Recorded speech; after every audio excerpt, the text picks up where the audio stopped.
Yeah, fins up, G. Fins up. Why are you already pissing them off? Actually, no.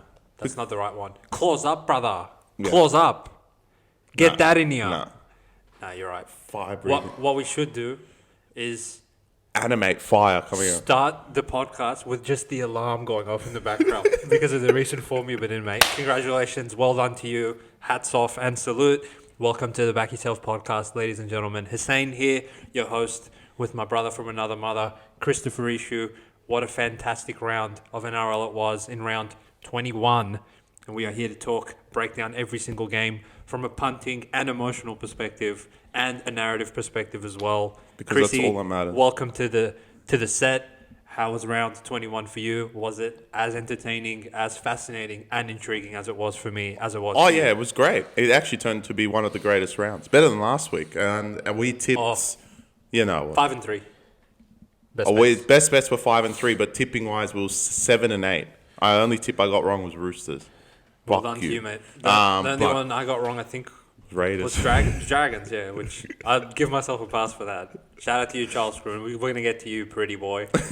And shout out to the Zerafos brothers. But any key takeaways for you? What was the eye-catcher of the round? Look, it may have been wet. It may have been wet. I feel really sorry for so many. No. All I'm going It was to say, raining. you better hope it doesn't rain in September because the top four didn't look like the top four, and 3 of the top 4. Actually, I know Melbourne won on Thursday, and we'll get to them They first. played awful as well. No one played good in the rain, other than Dragons. other than Dragons. Tigers were Yeah. fantastic in the rain, Which they usually are. which they usually are. Everyone else was awful, and I guess Roosters. But you guys are not good. So, yeah, maybe rain will make everyone pretty similar. And I think that was the theme of the round, that the weather kind of made everyone the same level, hence why 6 of the 8 underdogs covered. The only one that didn't was South, which they played on a dry track, so fair enough. And Cowboys, Who which would never they cover they played Sharks, and they never cover that game. And like I said to you right at the end, which people would have missed it, we don't get Cowboys games wrong. It's simple with them. Cowboys Sharks is our bread and butter, and simply put, that was the easiest 8.5 ever. Yeah, no.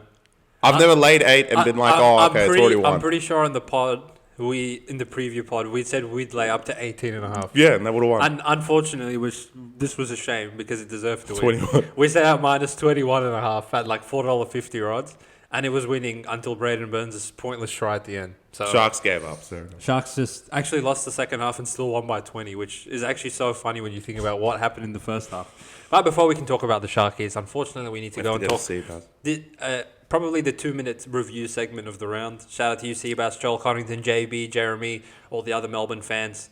You get the job done. You win by 6 in an unders-a-thon. 16-10 is your full-time score. Didn't look clinical with the ball. Obviously, some growing pains without Hughes for the next 6 weeks of the end of this regular season. But what's really important for you guys is to get Hughes back and to keep the wins coming on the board. And hilariously, the 2 teams above you actually both copped L's this round. So just the mere fact that you exit the round with a win and have your competition crumble beneath you and ahead of you, really, this was a big win as far as the round goes for Melbourne. Para, you did yourself no disservice. You covered the 10.5, which we were a bit skeptical about. If this was a completely dry track, you might lose by more than 10. So like you said, Chris, the rain probably brings a lot of these teams closer to each other. But Para, they're in it every week. We said that we're kind of concerned that this might be the give-up spot, considering compared to other 16 teams, they've probably fired up the most weeks in a row, even 100%. In their losses. But it was another week where they fired up for Riles, and that's kind of just what you come to expect from the Eels when Moses is there at this point of the season. So, Eels, you guys made no mockery of yourself. You played Melbourne as tough as you possibly could. You just don't have the troops to go and beat a team of that caliber right now. And Melbourne, you escaped with the 2 points, and that's pretty much all there was to say. I'd love to see how Para would have been if they had Moses and Brown for the whole year, fit and healthy. And Brown not being a shit cunt going tonight. So if you re-signed for Para and you had Moses and Brown in the halves for the whole year, this team is like, at this point, they realistically, if they were actually talented and had enough players on the field and they were actually good, realistically, this is the run they probably would have won like 5 in a row or some shit. Because Para's actually playing like, I think we said it a lot last year. They're not that bad. They're playing much better this year, yet getting the same results almost than they did last year when they just kept losing. And last year they were dreadful at certain parts of the year. Yeah. But unfortunately, they just don't have that next step in them. And that's all just development and the young boys getting a better run. Look, all of this is without Brown. Alungi has been great the whole year. And if he didn't get injured, would have been on track for Rookie of the Year between him and Halasima. So they still played well in this game. They played the conditions well. Melbourne just got on top of them. And to be honest, we have to do this segment every single time. So how many minutes did Melbourne try? Maybe like 15? Yeah, more than usual. They had to try. They had to try a bit harder without Hughes, which is fair. But again, like for all the destruction they caused in the middle of the park last week against what people would perceive a better team in Roosters, now that they had Pappy and Munster returning, Para's middle didn't look so vulnerable compared to Roosters, and it also didn't look so vulnerable against a team that fucking scored 60 this round. So we're saying Para just don't have the troops or whatever, but in all honesty, for the whole season, they just haven't had the troop. When Moses is there, they are actually competitive in every game. Yeah. And if you just look at their trajectory, going to Brisbane and winning against the full strength, literally full strength Brisbane, which they weren't even full strength this round. We'll get this out. And then coming home and losing to Melbourne by one try is as respectable as you're going to get from a team outside the 8. So 100%. Put everything else aside of, Riles coming in, putting a new system and that taking time for the players to adapt to. If you just have Moses for the whole year, you might be in where Dolphins are, for example, right around that mix for the 8. So. They've been more consistent than those teams. Exactly right. Between Manly, Roosters and Dolphins, Para has been more consistent. They actually show up every week. We saw Roosters last week give up to fucking Wishart. Leave Roosters. To Wishart. Manly, every other week they're giving up, except when they play Melbourne in Melbourne. And Dolphins, there was that stretch right at the start of the season. They were 0-4. Yeah, so, Para has been the most consistent when Moses has been there. Even though they may be taking L's like it was in this game, they're actually playing good footy. And it really shows the development of Riles and what he's done to the club. I like Riles. You like Riles. I guess we have to talk about the Melbourne front. Do we? This was a good spot for them to just lose one. Yeah. So they can go play Brisbane next week. But, they're still good enough to not lose.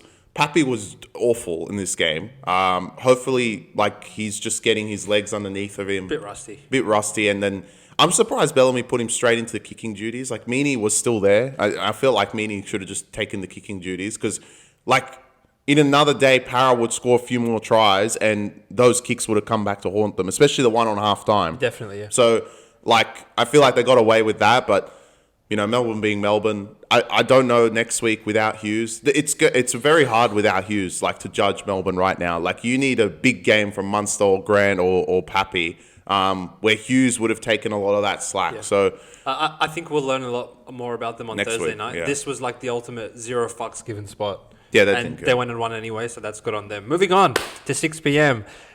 across the ditch. I've cursed them. Go Media Stadium. The Waz, shout out to them, go down at the buzzer to the mighty Dolphins. 20-18 was your full-time score in the game. They covered and lost hilariously, but them covering meant nothing for us because on the Back Yourself podcast, we came on the preview and said, look, laying points in New Zealand is not fucking ideal. Cool. So we upped the units, put our bet on the Dolphins to win, and it's 15-all for the Knights game. Pretty boys. I'll invite you to speak on this one, Christopher, because you are the ambassador of hatred for the Warriors.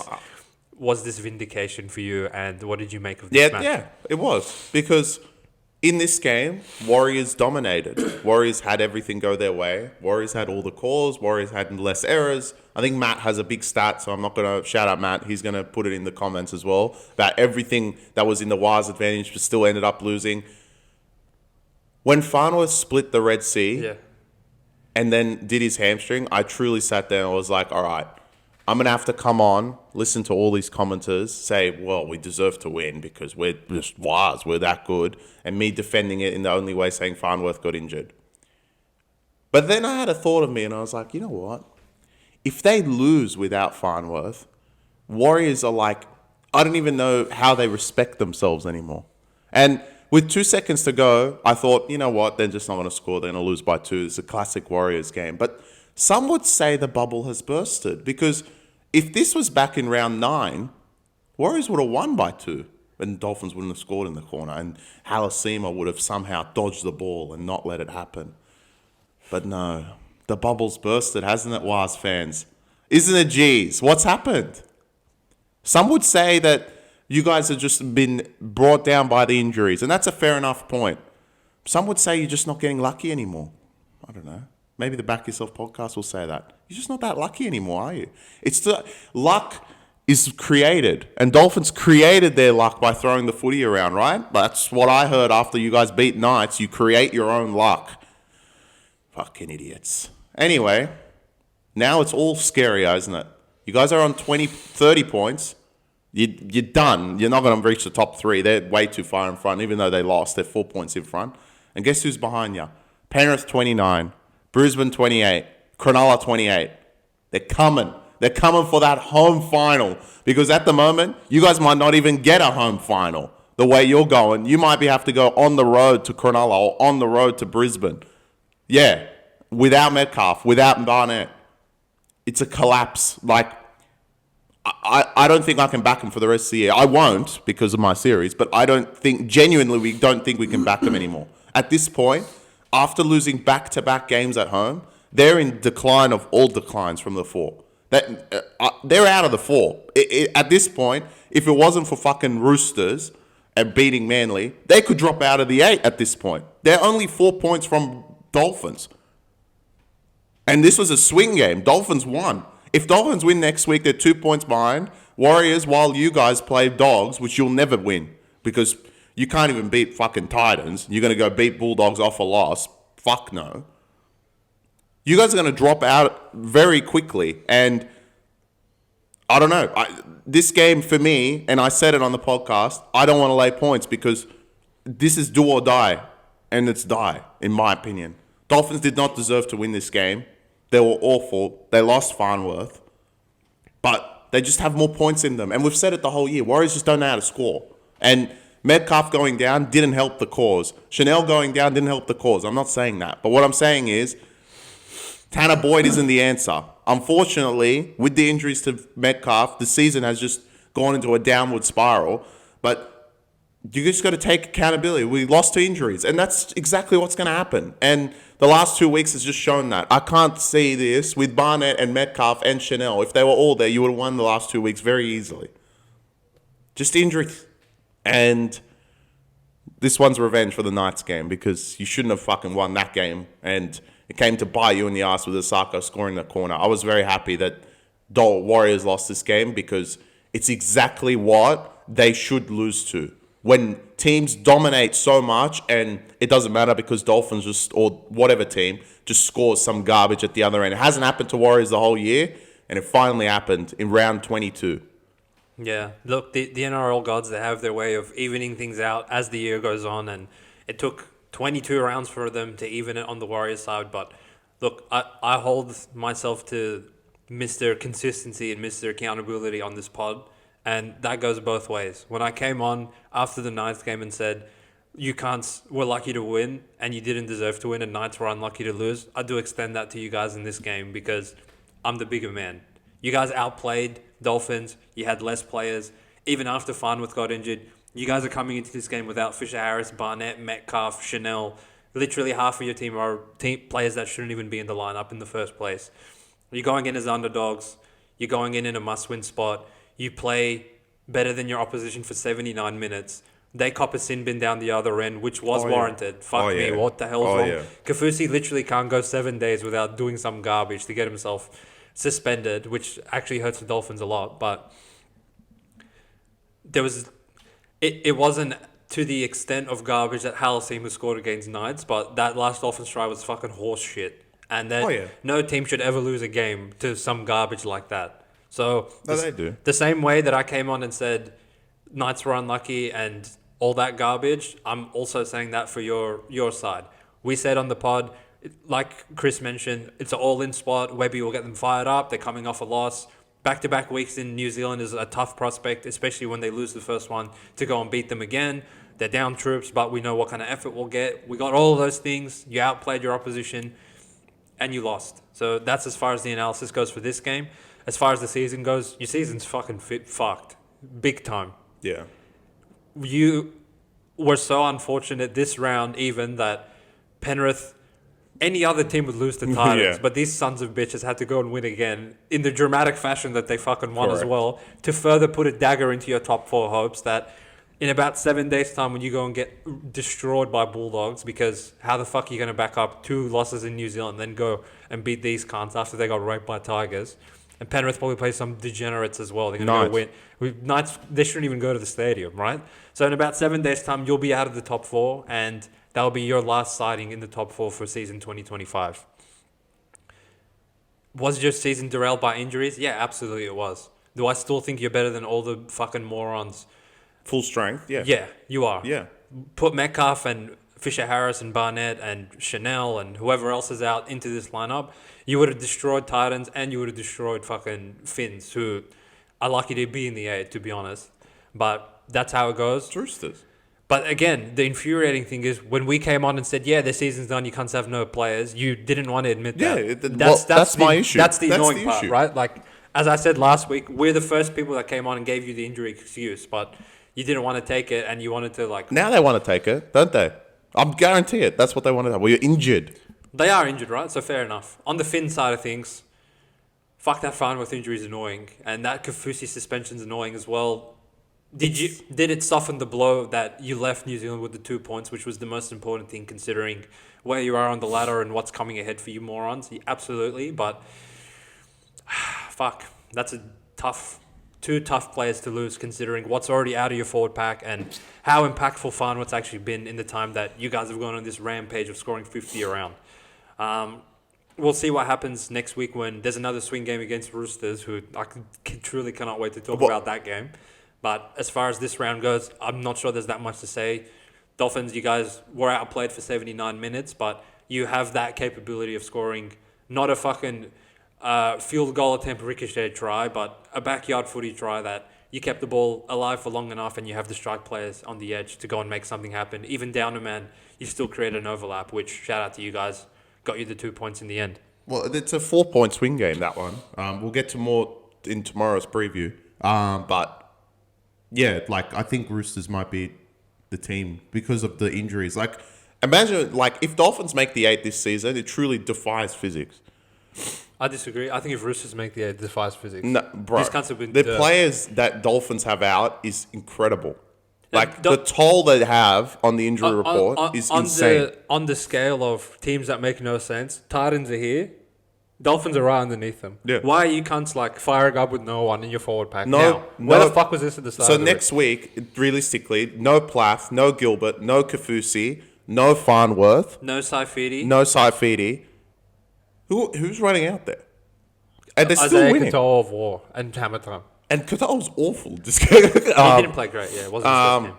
But Roosters are their own entity, so I don't know. As far as Waz goes, like, I don't know how they can pick themselves up after a game like this, considering the outs, considering their opposition next week, and in a very short amount of time, we could blink and see them lose grasp of a home final, and very easily they could be going to Brisbane for week 1 of the semis. Which, what the fuck would the spread be by then? 12 and 8.5. Yeah. No, it's Brisbane 12. Add 4 points. Yeah, it's really you were riding such a high for so long, and it feels like we blinked, and within 2 weeks, everything went down. But that's the nature of the NRL, and correct. You guys get a pass from me, but that doesn't mean that we don't get to come on and have a victory lap. Realistically, they're probably going to finish 7th. Yeah, that's what I'm saying. And like you said, if Dolphins had players, these cunts might finish 8th. Yeah. 100%. Oh, well, look, the only way they drop out of the 8 is if Roosters win next week. Yeah. Because it makes those two much closer. Roosters. But I can't see Dolphins and Roosters making it. So, anyway. They're probably, I think not having a home final is just that's the dagger enough. That's as good as not making the 8 at all. Because you cunts will never go to fucking Brisbane or... Cronulla. Yeah. No. Or wherever it is. No. Anyway, moving on swiftly to the game that I'll put my hand up. I was probably wrong on this one. I rode the fading Brisbane week, probably 1 week too long. Souths go out there and get absolutely dismantled. 60-14, I think was the full-time score in an overs-a-thon, and the Broncos put the dagger into the season of Souths. Thank God. I was of the mindset that laying 19.5 with a team that invites their opposition consistently back into games. Without Haas, was probably a tale too tall for me, but Humphries gets ruled out pre-game. I genuinely couldn't even tell you who played halfback for these guys. Dodd. And who played 5'8"? Exactly. Who knows? I don't know. And by the time they ran out there, they just ran out there in vain. And I think Wayne Bennett was quoted saying that we were actually better off forfeiting this game. That would have helped us not get the spoon more than actually playing. Yeah. And this is an NRL first for me. They actually named someone as 18th man that was in concussion protocol, like already had failed throughout the week. So they didn't even have an 18th man. Yeah. And these cunts went out there and got absolutely dismantled. So I would say that's my fault as far as premium goes, sending out stouts. Probably a little bit too much wishful thinking and didn't take into consideration how empty the petrol tank was after they played Game 7 of the NBA Finals against Cronulla last week and lost anyway. And it was scary to witness what they were actually conceding through the middle of the field. Like, it didn't really look like an NRL match. It looked like a under-15s trial game where a Division 1 opponent plays a Division 4 opponent, and off the kickoff, they're just like, well, fuck, it's too hard. That's kind of what this game looked like to me. Well, yeah. And I kind of knew that Brisbane were going to win as soon as Haas got ruled out. It's always without their best player that they just go win, don't they? They're just like, yeah, we'll start throwing the footy around. The brilliance of Brisbane is, when it actually got in the tussle, South actually didn't play bad. In the sense of, okay, they had to kick to them, South would run it back. Because half the time, Brisbane, when South had the ball, Brisbane would give a penalty or they'll do something dumb and give South another set. And the problem was, whenever South conceded, the next set was an immediate try. Yeah. Because South conceded 60, right? But they didn't actually concede a try until like the 20th minute. Yeah. So because it was actually okay. But then as soon as Brisbane scored, it's like when South had to kick off, they'd already conceded again. Yeah. Off that set. Yeah. Psychologically, they're like, well, we can't stop them. We can't stop them. And that's why the tries came in such succession. Like that first one that Ezra scored, like Brisbane could fuck anyone over like that. I wouldn't even look at that like, South, what are you guys doing? Because they actually went toe-to-toe with them for 20 minutes. They got beaten by like brilliance from brilliant players. And then it was like the snowball effect of fuck. All right, like now Brisbane have confidence. When they're throwing the footy around and it's sticking, the best teams like can't stop them. So there's only so much you could expect with the injury toll that South's had. I don't even hold this one against them. Like, what the fuck do you want from them? Yeah, look, Brisbane, when they're playing like that, no one can stop them, like you said. And they played it to a level that, like, this is what I mentioned last week. When they lost to Paros, it can happen. And, okay, yes, South look like traffic cones out there. I'm not going to deny that. But any team would have conceded at least 32 in this game. Yes, Brisbane got to 60, but they would have conceded at least 30. So it's up to the opposition to score 30. South, in this case, obviously, they're incapable of scoring simply because they're tired. But can other teams score 30? And all the teams that probably came at me, or people that came at me saying, oh, you defended Brisbane when they lost, where the fuck were you this week? All the top four lost outside of Melbourne. Where were you? You all lost this particular game where you were heavy favourites and you lost anyway. And except for Warriors, but they've got their own issue. Can I tell you something funny? What did South do? If these morons had just beaten Para like they were supposed to, they would be fourth right now. No. They're sick in there. After probably having the most underwhelming season from these motherfuckers where they lost 5 in a row, including to Dragons, who ran out there with Little by himself. Well, look, between Brisbane and Penrith, whoever comes fourth, right? Or Cronulla, I'm sorry, Sharks fans. You guys need to be in the conversation as well. I also have something interesting to tell you about those three teams. Literally, if it's Brisbane or Penrith, Raiders might be like pick 'em. Yeah. Sharks will be underdogs, maybe 2, 3, 4 points. 4 points probably, yeah. It's actually insane because Raiders have won that many games in a row. You're just like, is that it? But these three teams, like, they all won. Penrith, obviously, they came back. And Sharks, like, literally, with their eyes closed, beat Cowboys. They're motoring. Like, they're coming like fucking wildfire. Well, Penrith have won 8 in a row.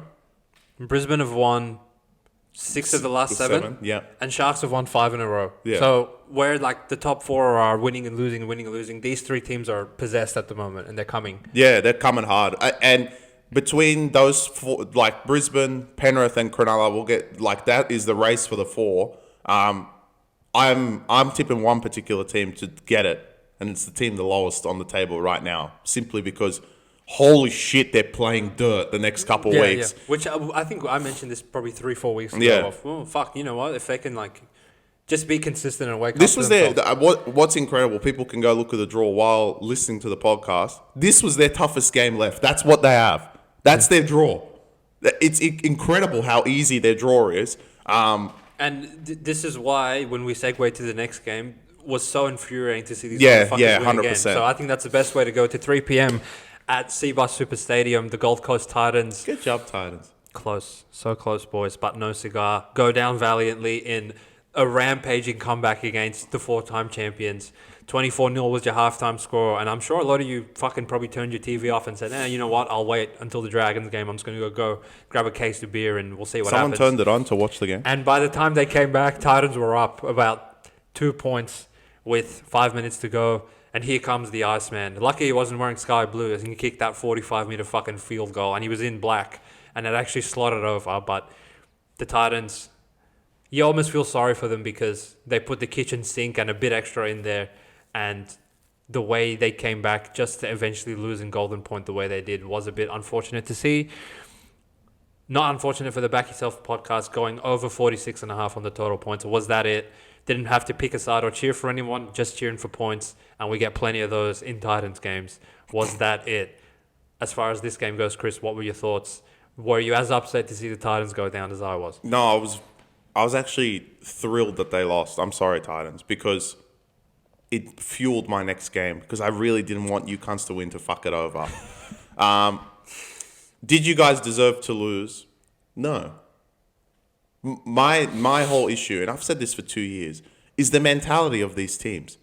Don't bitch it to them. It's not that hard. They're actually nowhere near what they were 3 years ago when we were first discussing this Penrith dynasty. They're not even close. But everyone's just a fucking coward. And Titans in that first half were a bunch of cowards. Just let Penrith, they're too good. It's too hard. Fuck it. We're not going to throw the footy around. We're not going to play Titans footy. We're not going to try. We're just going to let Penrith. We're going to play like Penrith. We're going to take hit-ups and we're going to kick it to Edwards. Throw the footy around. What the fuck you cunts got to lose? First of all, you guys are last, basically, other than South. Just throw the footy around. In the second half, it was like something had possessed Titans. They threw the footy around. It was like what they should have played right at the start of the game. But they're down 24-0. They're like, fuck it. We'll throw the footy around. And it worked. And Penrith were just like, McLean was out there like this. Like, I don't know what to do. They just fucking rolled them.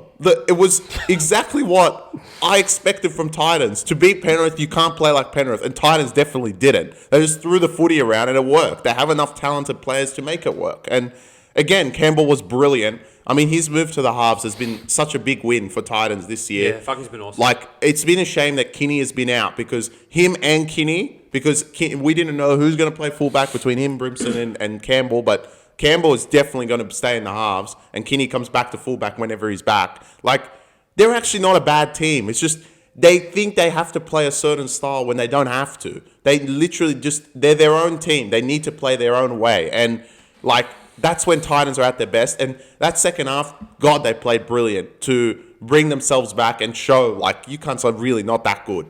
Yes, Cleary iced the game. I truly thought, like, why he took the 2 points. When he kicked it, I was like, do you really, like, take the 2-point field goal here? Because I actually thought Penrith would just score because Titans, like, you guys might be great on offense and throwing the footy around. Your defense is just something new. And I knew with 3 minutes to go, even though Titans were in front, that Penrith would get down there and maybe score. I didn't expect him to go back 20 metres to kick a 2-point field goal, which he's the Iceman, one of the best kickers in our sport. Not the best player, unfortunately, even though everyone's going to hype him up after this game. No, right? Moses, in a losing defeat, was still better than Cleary. Cleary's defence on the right edge when Tunga went off with the sin bin was awful. I mean, he made Brian Kelly look like Inglis. It was incredible. He has that in him from time to time. Anyway, he takes them to a golden point, and as soon as it got to golden point, it's like there was no way he was losing. In saying that, Cleary with 20 seconds to go had that one. No, was it 20 seconds or 30 seconds? The one right in front that he could have won the game by one. He should have gone back another 20 minutes. He should have gone back another 20 minutes and kicked it. But then the left edge, wow, Blaze has turned into a player, bro. Blaze has been incredible the last couple of weeks. I think that's the talking point. Yeah, Blaze has been fantastic for Penrith, and they strip him for numbers. In the spot where Sami got that concussion, I think, I don't know, Alec went off and played centre, and Casey... Was he ever on? Yeah, Casey McLean went around him, and obviously they stripped him for numbers and got straight through, and Penrith score under the post to seal it in golden point. This was a huge game for Penrith in a game that they thought they were comfortable at halftime. Titans came out with something they were just like, I don't even know what we're playing. And to be honest, I didn't even know what Titans were doing, but it worked. And deservedly, maybe Titans should have won the way they played that second half, but... I wish they played it the whole game, because in the first half you would have had at least 6, and the way Penrith defended that second half, you would have won this game by like 8 and probably deserved to win. But that first half just was too much damage, and you guys fought all the way back, and once you got to golden point, it was just never going to happen. You're always going to lose. Yeah, a few talking points for me in this game. Probably the most entertaining game of the last month of footy. Fuck, it was an affair that just even the commentators and their reaction was just like, holy fuck, like what the hell's happening? Titans, fuck, you guys were unlucky in this game. Like, even to be down 24-0 at halftime, 18-0 is like, or you can't finish, but you might cover. But like, obviously we know them better than that, because that's when they start thriving, when they're down 4 converted tries. 18-0, that's a halftime score that these morons could have come out and won from. But obviously Alec has to fucking drop the ball conveniently into Garner's arm 2 minutes before halftime. Any other fucking team on the planet, Garner would be a double knock on, and they'd be like, all right, we'll go back for a scrum. Oh, yeah, they wouldn't call that. Right? But it bounces 1 centimeter back, and even though the ref sent it up as no try, saying the ref said try. Okay, the ref said try. The bunker looked at it, even though the ref said try, instead of saying try confirm, and he's like, oh, yeah, it's come off Garner, it's gone backwards, conveniently into Casey McLean's hand, so he can go make a 24-0. It was Casey Badger. It was backwards, right? But that wasn't even Casey Badger. That wasn't even Casey Badger's worst call of the game. So, all right, it's 24-0. Titans. They're on the midst. At this point, you shouldn't even come out from the sheds at halftime. Correct. You fucking got destroyed in the first half. And to Penrith's defense, they did keep Titans to 0, which is never easy in any half of footy with these guys, as you saw in the second half. So from 24-0, Penrith don't score 1 try in that entire second half. Their only points come from the 2-point field goal from Nathos. And this is what I love about Titans. As dirt as they are, they're dirt. Any other team after fucking Tungo gets in bin wouldn't go and score 3 tries like that. Yeah, I know. Right? They're on a short list of maybe them, Melbourne, Brisbane if they're on for the day, Roosters if they're on for the day. I can be like, yeah, fuck, they're going to go score 3 converted tries and somehow lead. They actually did it, right? Yeah, I know. They didn't just get it sin bin and not do anything with it. They got to a point where down 24-0 to Penrith, who have won 7 in a row, 4 premierships in a row, are pretty much full strength. They're actually leading. I want to say, number one, I can't even believe a possible way that Sami's no try didn't get awarded a penalty try when he got smashed in the mouth in the corner. How the hell is that not a penalty try? I agree, but to the ref's defense, right? What they're saying is, it didn't actually. Okay, this is the back yourself way of saying it. His own stupidity caused him not to score the try, not Toto, because it's not like he's going to ground it. That's what I'm saying. Like, it's like, all right, let's say in this case it was so close, so it doesn't matter. Toto smashes him in the head, right? He still runs around Toto. He doesn't actually fall. He runs around Toto, but then once he's under the goalpost, he puts his toe on the line.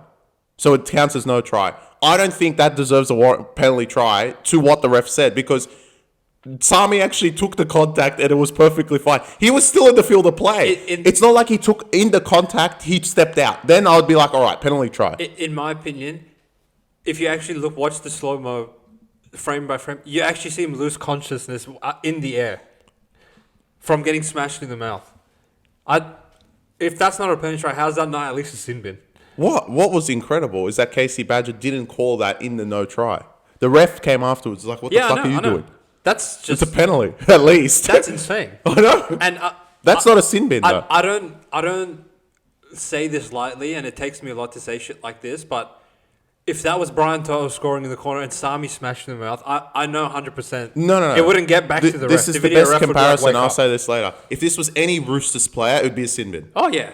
100%. Imagine Dom Young still at Roosters and he does this. No way. You think that would be like, oh, yeah. He's innocent. You know, he stepped out earlier, bro. All good. We'll get to another player that should have been sin bin as well later. That was ridiculous in my eyes. And I think that's more egregious than the trainer running in front of the ball thing. Like, that's just typical Penrith scumbag. But I think Campbell was going to miss anyway, so I don't really give that much of a shit. But this is what having a player of Nathan Cleary's caliber gets you in week-to-week prospects that I'm not sure how many other players would slot a 40-meter 2-point field goal to tie it up like that. And if it was a one-off thing, we could call it a fluke, but this is just what he does. He's done it like probably 5-6 times. He is the Iceman for this reason. And once the Titans saw that ball go over the goalpost, the game, they may as well have called full time because they were not going to go to Golden Point and win. So for Penrith, 8 in a row. Now Warriors losing fucking 5 in a row, losing all their players. It does invite you into the top 4, and once that happens, it's going to be really annoying because in a one-off game you can go beat anyone, but for you guys to concede 26 points unanswered in the second half like that until you eventually got back on the scoreboard through the Iceman just shows a little bit of shakiness, and it's not the old Penrith system that defensively can just strangle every team like that. Yeah, you did that to Tigers last week, and that was great, but if you went up 24-0 and lost 30-16, that would be okay with me. But the fact that you got the 2 points in the fashion you did, just you're lucky to get it, and it still shows 2 on the ladder either way. But they are gettable in my eyes. They're gettable. They're not just, Penrith are back, they're going to beat everyone. I still think you can't assume they're going to go to Raiders, go to fucking Melbourne, or go to Bulldogs and just win the way that everyone's making it out just because they've won 8 in a row. And realistically, they played Para without Moses. They played Souths, who are just accumulation of humans. They're not even rugby league players anymore. They beat Bulldogs by 2 because of Cleary's charge down, and they're lucky to get a win against Titans. So while all you see is 8 in a row, you got to pick and choose and see what it is for what it actually make it 9 because they play Knights. Knights are not, again, accumulation of humans. They're not players. Moving on to the ambush of possibly the century, you could even say. Shout out to the Zerafos brothers, who are in my boat and really worried me when they came out and said they have no hope. Because when that happens, the hope comes out of fucking thin air for this team. Shout out to Charles Croon, which I'll let Chris... What happened, Charles? I will let Chris allude to you because I did see a comment in our comment section saying that the milk will destroy the existence of dragons, and unfortunately that's just not how it played out in this round. Shout out to you, Chris. Giving you the upset alert segment was for this reason, because to be honest, if it was me, I'd be like, this team's $2.10. They're more likely to win. You would have got it right. You would have picked Roosters. Don't talk to me about Roosters. But you are the cunt that week after week after week after week will be like, no, this team at $3.50 is going to win. And I feel like that's 4 in a row from you. Manly, whichever morons you Tigers took against week. Roosters, Manly. Tigers, Titans. Manly, Titans, and fucking these Dragons. morons. Which I'm on a 4-winning streak. I'm not sure. Like, if you multi all of those together, you're probably looking at close to, I don't know, $100 odds, if not even more. So salute to you, my friend. Well done. What about those mighty Dragons? All right, time for Dragons insults. You can't actually just suck, but I want to get to the point of Raiders. It's not that easy, is it? It's not that easy. You're like, Hudson Young dropped it. Horsburgh dropped it. We don't have a challenge anymore because you challenged some fucking garbage in this game. It's not easy, is it? But I want to say something about Dragons. You guys really do fight like pretty much every game most of the time. Except last week. But it's truly these games that makes me wonder as to why you cunts win in the first place. But I also want to wonder from the bookies' perspective. How do you cunts know? Do you have someone like me that sits there and has these delusions? Because even at closing at 8.5, I would still say, how is this 8? It should be 10. It should be 12. It's Dragons. So It's not the fact that I sat there and got it right. It's the fact that why do I only get $3 odds on this? It should be $4. It's simple. But it wasn't. And Dragons had everything against them. I don't know if you watched the game. I didn't. But there was a monsoon cyclone of wind going with the Dragons. And Dragons ended up at halftime 10-all. After Timoko scored his 50th try in a row. Which that Dragons left edge, fuck me. Oh my God, they're bad. And this, Fox Sports, whoever else commentates on sports in the NRL and has a halftime show, I haven't seen more people jerk off Raiders in that halftime segment than this game. Everyone was like, well, Raiders have the wind and they're fucking the best second half team, and they showed their second half stats, and Dragons can't play in the second fucking half. Which is all true. Which is all facts, right? All facts, because that's all people fucking listen to. Facts, eh? Yeah, facts. It showed so much. Scoring fucking 0 tries in the second half, you piece of scum milk. I'm actually calling them out right now. They're frauds. Frauds. They will go to the finals and they may lose in straight sets. Frauds. These 3 teams, and I will keep going back, they're flying.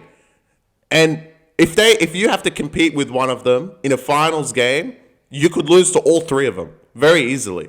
Cronulla ain't no fucking slouches. You can't almost lost to them before in that the stupid Seb Chris game where everything seems to go your way. You're just like Warrior. Everything seems to fucking go the Raiders' way. Well, not anymore. Because the second half came, you had the tailwind behind you, and my favorite player, one of my favorite players from the Raiders is Owen Paddy. Owen Paddy gave the dumbest penalty to make Dragons go to 8 points in front, which essentially sealed the game. And he was awful in this game, like playing out a dummy half like he thinks he's Harry Grant. He absolutely fucked them over. He made the knock on for Mariota when there were 3 minutes left and they should have fucking scored. A bunch of shit happened, right? But Dragons, they're always good for an ambush. And this game was even better than the Manly game because Dragons at any moment in time, no matter what the scoreline was or how many minutes are left, the commentators would be, well, the Raiders are good in this scenario. Until it said full time, then they admitted, you know what? Yeah, they actually lost one. It's incredible. It's like they're treated like Penrith, like the last 5 years. No. Don't talk shit. Don't just assume you cunts are just going to win games. You, Green Milk, and another fucking organisation. I should have put 2 upset alerts this week. I'll get to them. And Matt, I don't have any nice words for you because I'm sick of these clubs feeling entitled that they just assume. Matt, I'll tell you what he said this week. It's a formality. Was it? Was it a formality, was it? That you guys just walked through Tigers. It was a formality. One game at a time, mate. One game at a time. Every game in the NRL, and we said this from the start, every team is competitive, other than South at this moment in time, and Knights, right? Every team is competitive. Every team tries. And the fact that you could just go out there and assume that you cunts will win when both Raiders and Warriors and Dogs, you cunts haven't sided the top 4 in the last 3 years. You cunts are entitled in 2025 to just fucking annihilate everyone and everyone just to jerk them off. That's what happened. You can't just assume that you cunts are going to win every game. You're not Melbourne. No one's Melbourne. You're not Penrith. You cunts aren't at that level. You guys just have to admit that. And the comments after it, they don't want to even admit they lost. Well, bro, we'll see Dragons in the finals. I'm not saying that. Dragons are dirt. I'll be the first one to say that. But that just makes Raiders even worse. Doesn't it make it look Raiders even worse? Why'd you cunts lose to them then? What was the problem? You couldn't fucking catch the ball in the rain. You better hope it doesn't rain in September, Raiders fans, because wow, you cunts the speed and the fucking knock-ons and Horsburgh wasn't that good and fucking Papali'i played 10 minutes and he got fucking outplayed by Hamish Stewart. If you cunts lose back-to-back games, I'm really not surprised. Out of the whole top 4, I think this one was the worst. Dogs, I'll give them some sympathy because they actually played a team that has got a decent fucking players out there. Dragons are dirt. To lose to this Dragons team without Sua, bro, what am I supposed to say? Am I supposed to defend Raiders because they've only lost 1 of their last 10? No. No, I'll do Fuck that. no. I'll do that. You like them. You'll die for them, so it doesn't matter. As happy as I am for you, that Dragons not only like made you look like a genius by winning, they made you weekend. You were really excited for Dragons to go out there because that was the pinnacle of soul. When its back's against the wall and the entire planet doesn't want to back me. Doesn't want to back you when it comes to Dragons. That's when they perform for you. That's like the pinnacle of NRL for you. So, as your podcast partner and as your mate, I'm happy for you. But I'm not going to allow you to come on here and say that Raiders are frauds after losing 1 game since round 4. We're in round fucking 21. It's coming. No other cunt has that resume in 2025. And 1 loss to Dragons on a cold and fucking windy, pointless 5:30 game on a Saturday after winning 100 games in a row. They are not AI robots that they'll never lose. And the fact that they've had so many close games that they win by 4, win by 4, win by 4, eventually they are going to fucking lose one. And they get to lose one as a team that, even after they lose, they're still fucking first, aren't they, right? So for a team that was projected to come 16th and now they're first, they don't get to be fucking called frauds for losing 1 game. Yeah, they can. And that's all I'm going to say about Raiders. Because this is not it's not fair in the world for you to achieve this much and then as soon as you fucking have 1 bad performance, we come on and be like, see, you're fucking garbage. Now, if you go and continue to lose 3 in a row, that's a different story. If you motherfuckers go out straight sets in the finals, then yeah, I'll bring the Raiders flag and set it on fire. If Warriors don't have if Warriors get knocked out essentially, and it's the 2 teams that win from the bottom bracket are Brisbane and Cronulla, for example, and they play Penrith week 1, they will lose in straight sets. I'll call that right now. I'll make a deal with it. They'll lose in straight sets to those 3 teams. As in Raiders will lose to Penrith in week 1, and they'll lose to Brisbane or Sharks. Yeah. I'm saying I will say no. I'm saying if that happens, I will set the Raiders flag on fire. Yeah. I genuinely believe that they peak to this is it. Yes, but if we put you on a lie detector, you believe that before this game anyway. Yeah, of course. Yeah. So this, but it finally came to resolve after they lost. I know. Again, I'm happy for you, but I need to defend the Raiders because you don't get to go 15-3, lose 1 game, and then be called fucking garbage because if you lost 1 game. On the Dragon side of things, somebody please get Shane Flanagan a fucking competitive roster. Honestly. Yeah, they're so good. Honestly.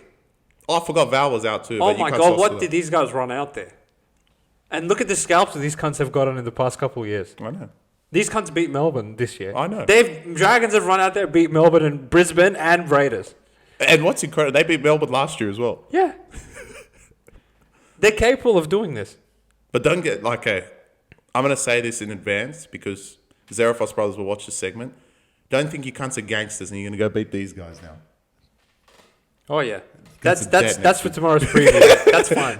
But what I'm saying is, they can be competitive and not just competitive where, we'll give them sympathy, they lost by 4. They actually go out there and beat top 4 teams that are 10 times better than them. Consistently. It's not like a one-off fluke. And this is what infuriates me the most. And I always say this about Dragons. Zarafos brothers, you can know that where I'm going with this. Why do you cunts go to Cowboys and give up? And then beat Raiders the week after it? Because it's not part of their psyche. We'll fix your fucking psyche, you know what? If you actually go back to the preview, I remember saying I'll take Cowboys. I know you did. Because I know Dragons. I know you did. But in that game, they should have fucking covered. See, your entire fucking philosophy is right with them, and that's what annoys me. Yeah, because it's no logic. You shouldn't be able to be like, take Cowboys at 5.5, win that, and then 6 days later be like, don't take Raiders at 6.5. Yeah. They're 10 times better than Cowboys. We know that. But the fact that they don't cover the 5.5 to Cowboys, who are awful side, which we saw on Sunday, and then they go out and win outright, and I don't think they ever trailed for a minute against a team that's won 9 in a row. It just annoys me. Without Sua as well. And Fine had a game. Oh, yeah. Fine was great. Yeah. Wow. Yeah, I know. I mean, he wasn't great the week before. No, it wasn't. Anyway, Dragons. I think this is more of a storyline about Dragons that Shane Flanagan is an elite coach. He's a premiership winning coach. And he probably arguably has the worst roster in the NRL, but he's still getting a better performance out of his troops than Des Hasler is, then Riles was for the longest time, then Benji, then who else is below them? Fucking Trent Robinson, who are above them, right? But if you swap rosters, fuck me. Like, give Trent Robinson, Carl Flanagan, and Pacifica Tonga. We'll see how many wins he gets. Feels like you have something with Roosters. Because, like, I haven't watched... I only watched the highlights. It's a brilliant way to segue into 7:30 if you would like to put a ball on the Dragons game. Good job, Dragons. I'm proud of you guys. Moving on to 7:30. Cock-a-doodle-doo, baby. Shout out to you, James. Shout out to you, Barnsey. And shout out to the Roosters. The way you are the Dragons whisperer, I have turned and transformed into the Roosters whisperer. You can have them. I don't want them. And the more I think about this game, you know, in isolation of what happened in the 80 minutes, there was moments that made me laugh, but it's not that important what actually happened in the game. The trajectory of both of these clubs and what I've been saying about them for the past month is actually fucking comical when you think about it. Okay. 4 weeks ago, you came out and you said Manly's actually good. Yeah. And they're going to like go on a rampage. They're going to make a push. And I said Manly of absolute dirt of the sport. And I've been saying that, you know what, Roosters are actually not that bad for a long time. And they're not, right? But at the same time, I have been saying that they're their own worst enemy and they keep fucking themselves over. And 3 weeks ago, I said, after Manly beat Melbourne, you came on, you said they're back. I said, these cunts played for you. Yeah. Melbourne made 17 errors. They're still dirt.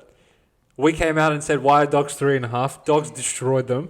And after they beat Melbourne, I said, Roosters can make the 8, but what's going to happen is they're going to lose all the games while they're in top 8 contention. And then once they're out of it, they're going to go and fuck Manly season over for no reason. Yeah. Right? That's exactly what happened. If they just put 1% of the effort to stop those 8 potential Manly tries, to hold them to 4 points for 80 minutes, if they did a quarter of that against Harry Grant last week, they would be in the 8 right now. But instead they wait, fuck themselves over against Tigers, fuck themselves over against Melbourne, and then go out and destroy Manly's season, and now both of them are fucked. And now Dolphins will make the 8. That truly makes me laugh. And if they go out and give Dolphins a win next round, they're the funniest team of all time.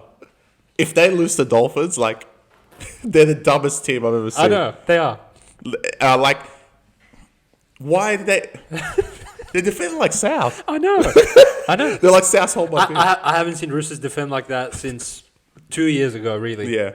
They haven't done that in ages. Mainly they scored first. They were out Brookvale. They actually looked pretty good with the ball in the first 20 minutes. And the backyard footy that ensued from Roosters to every round, these cunts like top themselves with offload of the try of the season contender. I don't know if you watched this game because I know you're at the Crown celebrating a birthday. Did you see the try for Angus Crichton? No. All I saw was I swear to God, in the sunshine, they would drop that 4 different times. But in the pouring rain, it's like they got magnets on their hands. I saw the Egan Butcher try, and I was like, oh, the Roosters won like that. Okay, cool. Same tap back. They became a team possessed. And for them to concede for the first try to Kohler and then mainly have a donut for the next 60 minutes just shows how capable they are. And it's just up to their own control of whether they play like garbage or not. And truly, when I think about Roosters, every team above them is better than them. And every team below them, they're better than them. Yeah. And they are exactly where they deserve to be, 9th. And that's probably where they'll end the season, which makes me really like, in a sort of funny way, at the end of all the weird, they quit this week, they fired up this week, why did they drop it, why did they catch the ball? It all evens out that, you know what, they're probably the 9th best team, and that's where they are. Yeah. They're just there. Manly, like, truly, you got me in shock. Like, why beat Melbourne? It makes no sense. You. Literally for me. And the Dogs game, after getting hammered, like, I think, like, going to Roosters, this was a kitchen sink game. You cunts are done after this. Like, it doesn't matter who you cunts have left, because I know your draw is pretty easy after Raiders this week coming, but it doesn't matter. Like, you really needed to win one of these Dogs and Roosters games to be a chance, because you bought yourself a fucking victory by beating Melbourne. So if you especially if you beaten Roosters would have literally been done after this. Like, it was over, and it was between you cunts and Dolphins. I just hope Dolphins can hold on, because I really don't want to see Roosters in the finals. I know in a one-off, they can have a good game and play well. And, like, it depending on who they're playing, especially Brisbane, like because they play Brisbane really well as well. Like I don't know, like I just don't want them there. I despise them. I don't think they deserve to be there. They haven't played to that level, and like you said, they're just a roller coaster of what they turn out on the day. This team has lost to Titans and Tigers, so like, yeah, you're lucky they don't lose to South in the last round, which they probably will. South. Yeah, but they have players back. They're coming back from Bali. Can they like if they go and beat Dolphins, who I can't believe it, they're actually favourites in now. Because Dolphins have nothing. Can they actually make the 8? Yeah. No. Dolphins, Dogs, Para, Melbourne, Souths. Wow. That's actually a bad draw. No, the Souths and Para they can beat. But can they beat Para? But Para's no pushover, and they play Melbourne again for the 50th time, which they never beat them. And Dogs is not going to be a pushover either. Absolutely. So, but to be honest, all of those are winnable games. For them, yeah. But like think about what they're going to come They've already played Melbourne, lost by 4. They played Dogs, lost by 4. Those are games that they can win. Now with Sam Walker and everyone else back. Well, technically, Melbourne's going to be a lot closer because Hughes won't play that game. They won't beat Dogs. That's probably going to be like 2.5. Literally, they have to beat Dolphins. Yeah. They have to beat Dolphins. It starts and ends because that's a 4-point swing, right? Yeah. If they give Dolphins a win, their season's done. Because they won't get enough wins.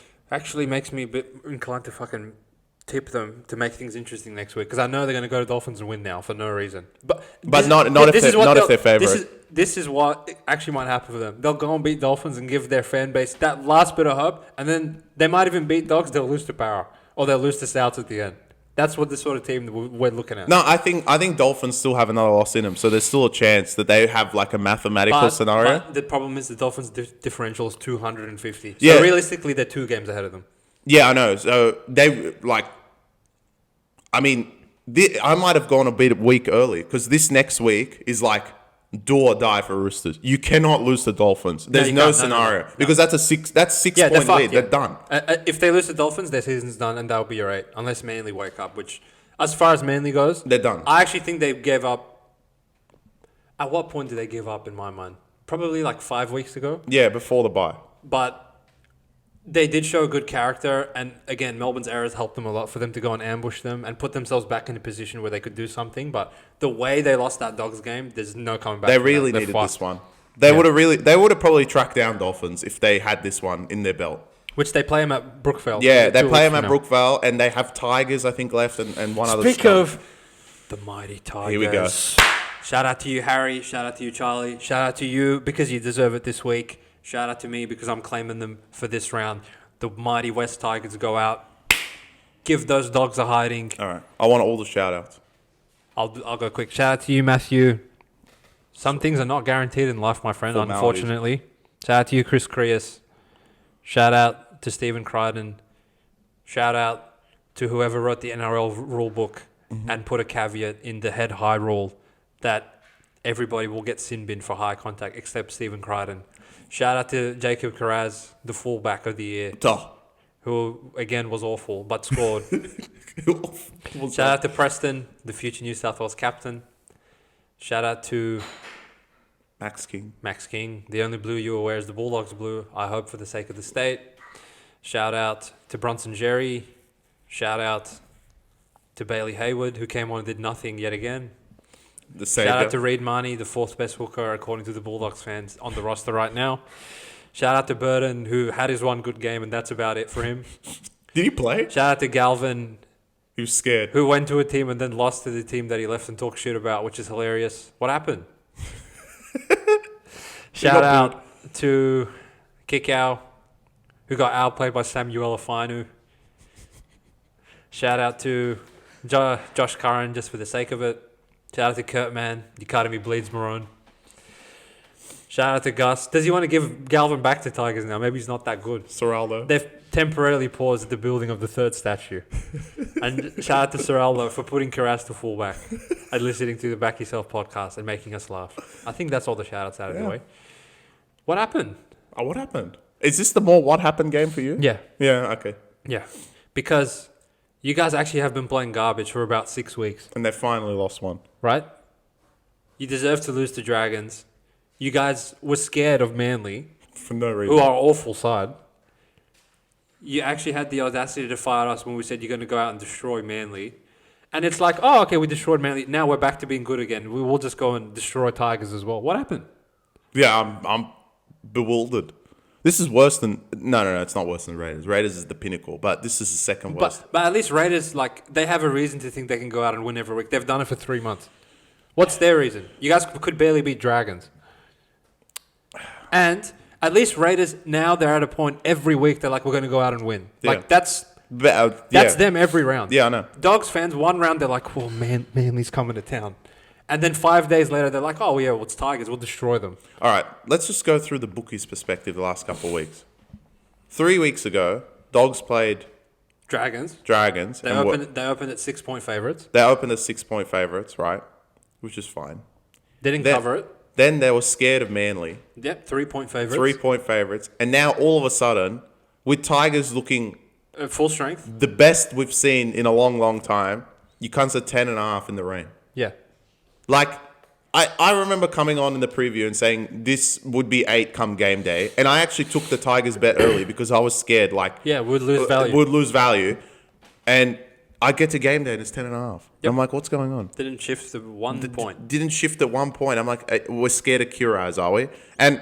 Oh, yeah. Without Tracy, yeah. Without Tracy. And it wasn't that. What ensued in the game was what we've said for weeks. You guys still don't know how to score, do you? Like, the offense chemistry is just not there at all. And I don't know if you cunts can fix it in the next 6 weeks. And everyone's going to blame Galvin. But truly, if Sexton was there, you probably lost by more because you cunts wouldn't even score 14. It just wasn't there. And the fact Tigers got a sin bin and won the sin bin... I don't remember the last time Tigers won a sin bin, period. Yeah, it probably hasn't happened since 1908 with these morons. They won a sin bin, You know what's insane? In the rain, down 12 with, 15 minutes to go? When the sin bin happened, they were pick 'em live. Yeah, I know. Yeah. Because it's a formality. I know, it's a formality. And to Matt's credit, I'll screenshot your DM. The easiest money if you took the Dogs at $4 at halftime. You know what I respect about Matt? He'll back him anyway. I know. Even with 6 minutes to go when they're down 14, he's like, we can still win. Some people just like... They'll give their kidney up for their team. Fair enough. At least they don't flip-flop. I hate flip-floppers, but... Bro, sometimes just like... Even the day before, we were discussing, and he was like, it's a formality. I just sat there and like, all right, they're going to lose. I already know. I'll give a few of the Dogs shout-outs in the previews because I think they actually comment on our pods the most. Abraham and I think Tim both were like, this is a danger game, we might lose. So I'm not saying every Bulldogs fan was coming out and saying that they're going to destroy Tigers, but there's no fucking formality with you cunts. You're not playing good enough footy that anything's a formality. And I would have liked that after you played garbage against Dragons and you lost to Penrith and you had the big win against Manly, sure, that was a good game, but you're not in a position to go and make fucking proclaim that a team like Tigers, who are not bad, right? We said, okay, it's 10.5, probably because they got destroyed by Penrith, but did they really get destroyed? No. I feel like they were in the games for long periods of time, and then they obviously like faded away later in the halves. But again, that was without Buller, that was without Samuel Lafanu. This is like Big Royce came back for a go. Shout out to you, Harry. I know that made you laugh. He played 10 minutes. Literally, he played 10 minutes.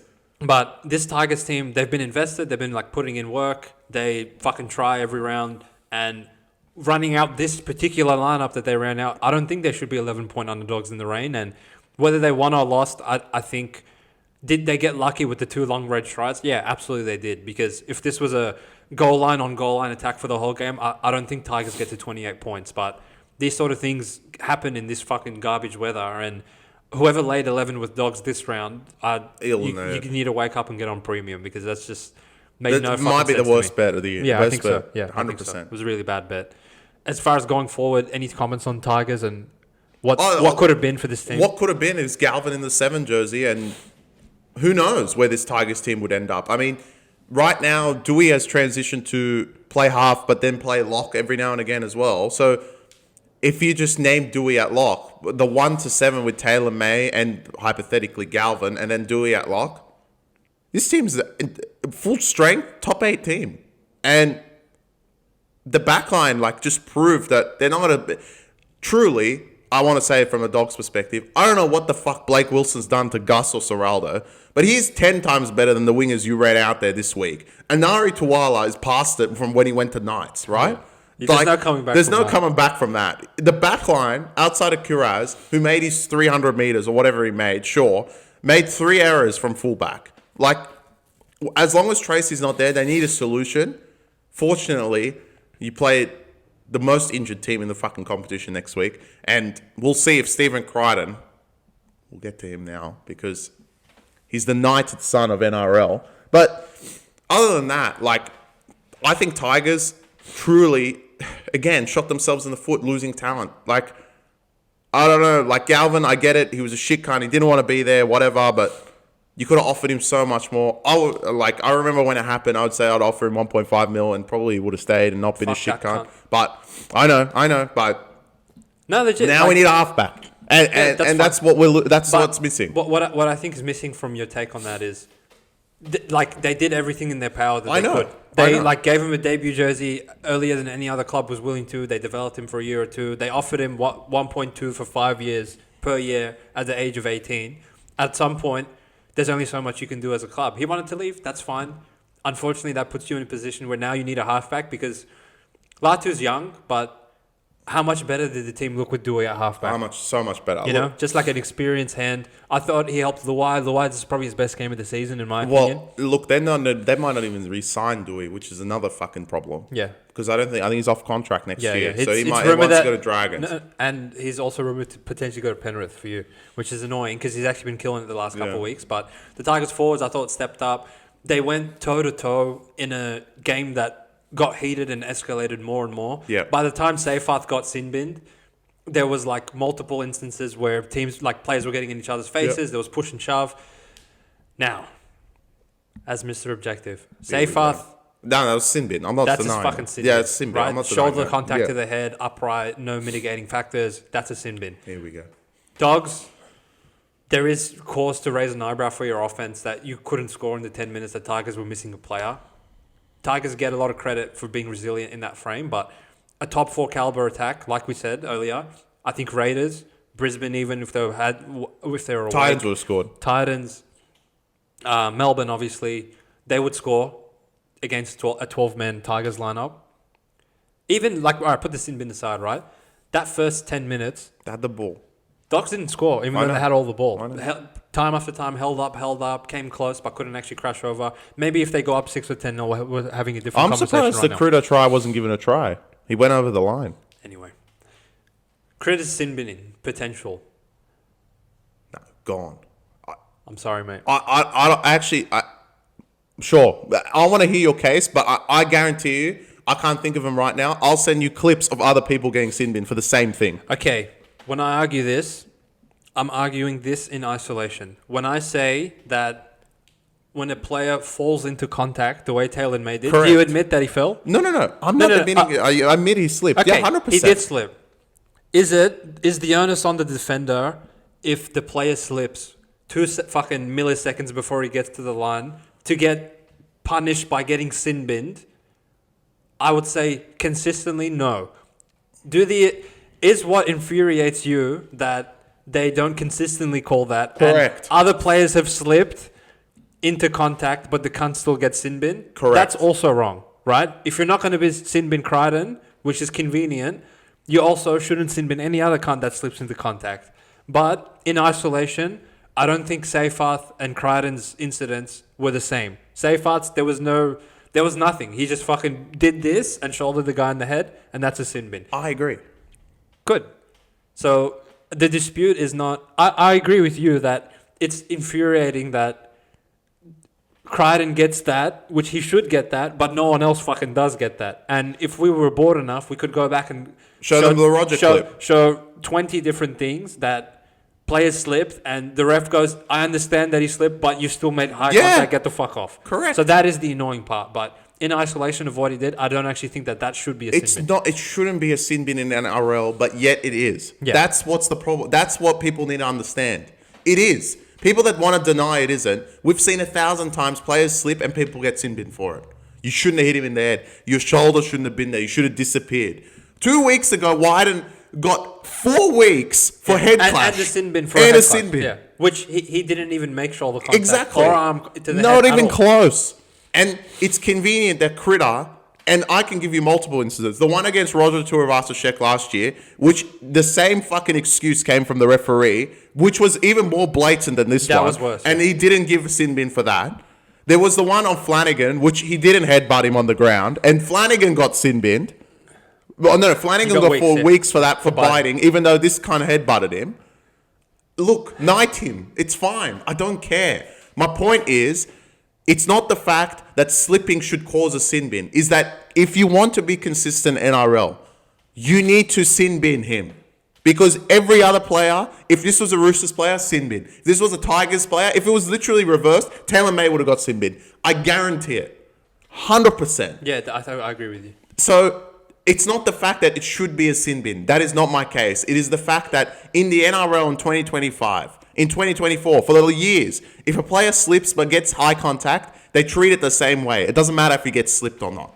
It doesn't mean shit. It's not like Suwali in the fucking Origin when Walsh was standing up when Suwali hit him in the head. He slipped as well, but he smashed him in the head. Of course, it's gonna be a send off. Yeah. Slip doesn't fucking mean anything. It doesn't mean shit. He slipped or not. In the current day, if you slip but you still hit him in the head, it is a sin bin, and that's what Crichton did. And thank God you guys lost on the back of that, because if Seyfarth went off, and in true Dogs offensive fashion, if you cunts were leading, you would have scored 20 points, i.e. what happened last week when you cunts were out of front running against Manly and now think you're fucking sick cunts.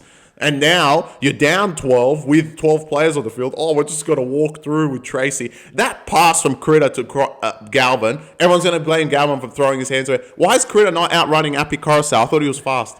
Yeah, that's pretty funny. Why is Critter on the right edge again, not going on the inside to Kuraz, but throwing it outside to Tuala like he's going to fucking do anything and the ball rolls out? I can give you many players that their offense isn't clicking.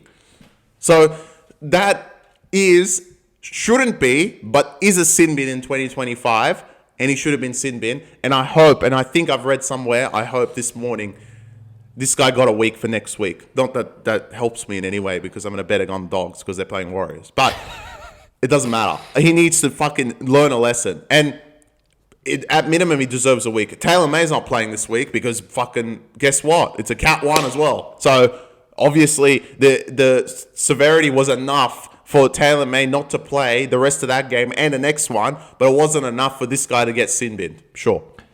As far as the neutral observer goes, I think a lot of hearts were won by the Tigers. Good job, Tigers. Considering the whole fiasco of Galvin getting released, going to the Bulldogs, them playing each other now, Luai, Galvin, everything that went into it. For them to actually go out there and end up winning 13 plus, I don't know what the price for that was, probably like $6-7.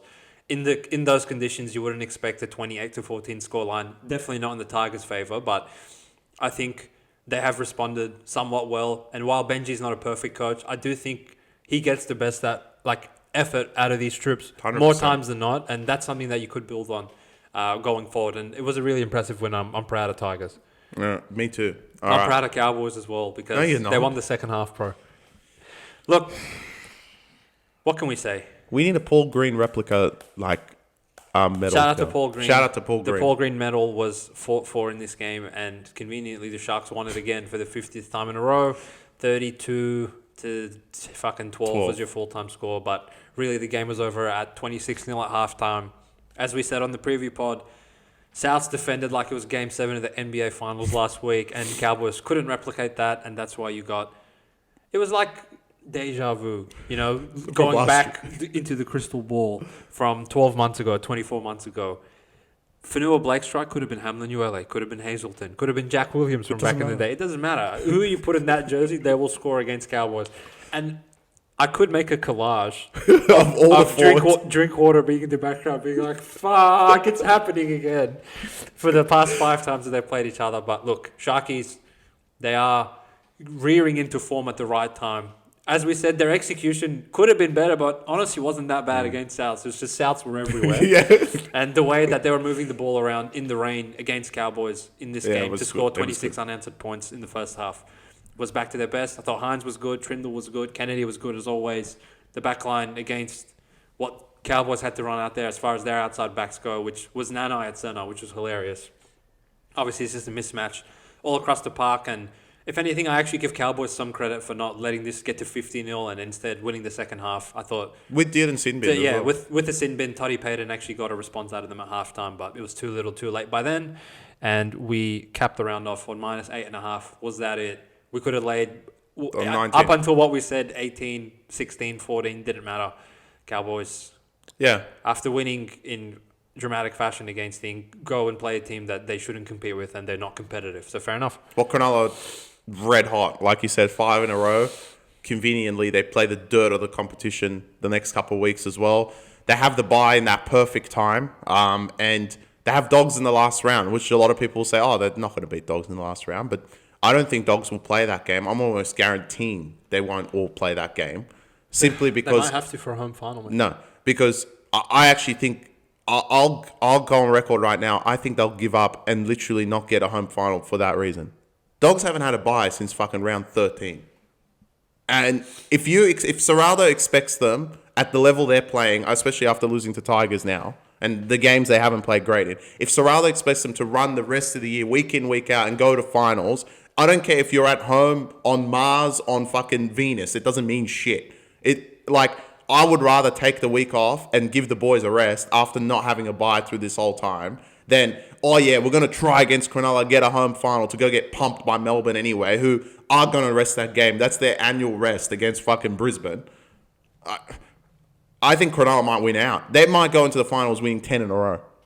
And considering the dirt they're playing. They're dirt. They have a bye 2 weeks. Still have a bye left, and then they go into Knights and Dogs to end the season. They're literally going to win every single game to the end of the year. It's dirt after dirt. This is their draw. You ready? At Dragons, home to Titans, home to Knights, and then Dogs with a bye in between all of this. Correct. Fuck me. Why would... the last game might be their tough... I actually think this one was their toughest because the last game, Sharks coming off a bye. Why the fuck would Dogs try? You know how much Sharks are going to try that game? Off a bye? Well, essentially 2 byes because they have a bye. The Knights, yeah. So that's the annual your game that Knights always cover and end up losing. But shitty Knights. But yeah, like I've said throughout the whole podcast, Penrith, Brisbane, and Brisbane, they can lose any game at any time. They're going to be hot anyway because it's Brisbane. And Cronulla. Fuck Brisbane. Those 3 teams, watch out. And the top 4 outside of Melbourne because literally they don't even have Hughes. They don't care. You cunts need to watch out because these 3 are fucking flying and they're coming for your... They're maybe not coming for your spot other than Warriors, but they're coming for the finals. And if you cunts have to play in week 2, after the dirt, they're going to end up playing week 1, essentially, because they're going to have to play Warriors at home without Metcalf and Barnett, or play Roosters, or play Dolphins without Farnworth. They're going to destroy whoever they play week 1 and then have to can play you guys. And at that point, someone like Cronulla, if they've won week 1, will have won 11 in a row. And speaking of confidence, boy, no other confidence is going to be injected into Hines after winning 11 in a row. If he's not confident at that point, then I don't know what the fuck you're going to get out of him because they're on track to get that point if they don't fuck up these easy games. And at this point, they're kind of the safe pick. They might have screwed them over, but I just don't think they'll lose for the rest of the year until finals. That's why, those swing games, like the Souths one last week that they played awful and won, those are so important because the form that they're in, they're not going to play awful very often. Yeah. And considering the opposition they're playing, they're not even going to be put in a position to play awful. Cowboys can score garbage at will, regardless of who's running out there. And they still had Drinkwater and Dearden. But to be honest, when the game was somewhat in the balance, or Cowboys, how quickly one try can turn into 3 or 4 garbage tries. The goal line D from Sharks was there time and time again to send these cunts home. So if they can continue playing like that, I do trust that their attack can find its gear. And they've always been good at shifting the ball. Just for this year, for some reason, it took them a while to fucking wake up to themselves. But like you said, if they go in... But to what... I hate to be a party pooper because I know you like them and they've actually been playing better, but it's a means to an end. If they win 11 in a row and come fourth, they're going to go to fucking Melbourne or Raiders and get raped probably. And then what? They'll host Dolphins or whoever, some losers, probably beat them, and then they'll go to Raiders or Melbourne in the prelim off a bye and get raped by them anyway. So who gives a fuck? Yeah, but I mean, that is much more respectable than where we assume where Sharks would be, losing in a prelim or making a grand final. Like, for them to get knocked out first round or not make the finals in general is a big step difference. Yeah, but that's more like, how despicable were you guys at the start of the year to be there? They should be up there. In the macro perspective of what happened to them last year. All I'm going to say... I'm asking you, what happened to them last year? Yeah, I know. I want round by round in the finals. What happened? They got raped week 1. Yep. They won week 2 barely against the Bears. No, they've raped Cowboys. They raped Cowboys. and then what happened in the prelim? They got raped again. So if that happens again, are you going to come on and say, "Oh, look, at least they lost in the prelim"? I'm not either, and that's what annoys me. All I'm going to say is, if they've woken up through the middle of the year, they are only 6 points behind first. Yeah, well, they literally should be up there. There's a lot of no, but right? I understand. But what we touted them to be, that's what they're playing like now. That's where they should be, and. The biggest thing is winning those swing games where they've got the confidence. They beat Dolphins on that game that you can't put them 3.5. The Dolphins and Roosters and the Roosters won. They won as well. Those two now has just led to the rest of the season. And depending on who they play, like if they play Melbourne, obviously, I don't see them a chance. They're not going to get Penrith if they finish 4th because Penrith are going to play the other team. They're not going to get Penrith for a bit later. These other cunts. They had their chances against all of them. Realistically, outside of Melbourne and Penrith, who have really scared Cronulla? They could have beaten Raiders that day. Dogs, they ran into a fucking ambush, but we know they can beat Dogs on their day as well. Do we? I think they can. They've lost to Dogs like every time. I think they can. I think they can beat Dogs on their day. I think that's... Warriors are not even a fucking team. Brisbane, they literally had beaten them until they went on Zans at the end. Who in the top 4 is really... You can have Dogs. Can they beat Penrith? No. But my point is, if they finish 4th, they will neither get Penrith, neither get Melbourne. I know. But you're saying, like, well, in this hypothetical that they draw Raiders, yeah, they can, like, I'm saying they signed Fanua Blake and ran it back, and Penrith ran back 10 times less players. I understand. And our preseason thing was, you guys are allowed to get raped by Melbourne, but that's it. And now it's like, we're sitting here like, oh, well, if they get fucking Raiders, they might win. That's not what it should be for these motherfuckers. I understand, but this is the reality. If they get Raiders, they're a genuine chance of making a prelim, having a home prelim. I don't think they're scared of Raiders. I wouldn't be. I know. Look, if they come 4th or 5th and they play either Raiders or Dolphins or Roosters at home, that's like... It worked out for you, cunts. Yeah, exactly. You came 4th and you're not going to Melbourne or Penrith like last year, which you would never win. You're going to Raiders, which you actually can beat them. But Sharks could get the dream draw. I know. They could literally get Melbourne, Penrith on the other side. I know. And they have to host Dogs to make the grand final. From the point that these cunts beat Roosters, everything for the rest of their season is a dream run. All you play is dirt for the next 7 weeks. At the point you play Dogs, like you said, Serraldo might say, fuck this, we've been running out there 3 months in a row. We need a breather. Yeah. So you're set up to either come 4th and play Raiders, which, as far as a minor premiership team, that's probably the shittest minor premiership side in the last 10 years. It's better than playing fucking Melbourne with Cameron Smith and Penrith with everyone. Or you come 5th and play Dolphins with no players or Roosters with no players. Correct. It's pretty good for them. It's pretty good. But I'm saying, like, I will go nuclear on them if all this happens and they're still like, oh, well, we got raped again. Probably will happen. Don't get your hopes up, Sharks fans. I'm not saying it won't. But what my point is, the dream could be being Raiders. If you beat Raiders week 1, you're going to be in the prelim. And you could not get Melbourne and Penrith until the grand final. Yeah, which is insanely. That's the way the draw has come out. And if you play Dogs in a prelim, of course I'm going to back you, cunts. Like, why wouldn't I? I know Dogs are the better team, but I will take Cronulla. I don't give a fuck. and Cronulla could make the grand final and play Melbourne and get turkey slapped, but they made a grand final from a year that 4 weeks ago, everyone was like, these cunts won't even make the 8. Yeah, exactly. Which is classic Cronulla. When everyone's written them off, that's when they wake up. Yeah, agreed. Well, we can put a bow on this one. I don't think there's much to say about Cowboys. They actually tried. They're just not that good. They're dirt. Sure. We'll move on from that. It's not the week to bag them out. Your 3 big takeaways for the round, Christopher. The top 4 is breaking in real time. Cunts just won too many games and were hot way too early. I think the 3 teams below are catching fire right at the right time. Maybe Penrith's this much early. because they've already won like 8 in a row, and they will be 9 next week. Brisbane obviously can beat anyone on their day, and Cronulla, I've got hot touts on them. I think they can get the easy draw, just the way it's done, and potentially go all the way. So that's that. That's all of them encapsulated into one. But the first thing I want to say, Warriors, it's a shame that you had all the injuries, but sometimes luck is just not on your side, and luck is not on your side at this point, and it's kind of rubbed off the shine. I don't know how you cunts going to come to Sydney and play Dogs next week after that loss. Fucking awful. And to put the bow on top, I want to say, Roosters fans, I'm happy for you guys, truly. What gives me the most joy from Roosters is giving their fans the most hope to let them fuck you over. So it's fantastic you beat Manly. That gives me another week of you cunts have hope. So continue. I hope you beat Dolphins and somehow fuck it up from there. That would really make me laugh. Okay. My 3 very key and big takeaways for this round. Number 1. I missed Knights. It truly baffles my brain that this is the case, but it is the case. I don't understand how Tino can go down, and we know that Titans going to cover every round after it for 2 years. Sure. Takes a lot for me to be at a loss for words, but that does it for me. Number 2,